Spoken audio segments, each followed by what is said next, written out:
How can laundry owners in general take more control over their utility costs?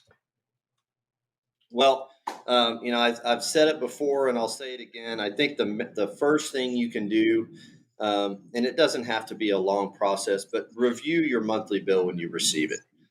Just take a glance at it. You may not understand the charges that are on there or the fees that they're charging you for, which proves my point. You should definitely, understand what those are. And if you can't, certainly reach out to somebody, a professional, a consultant.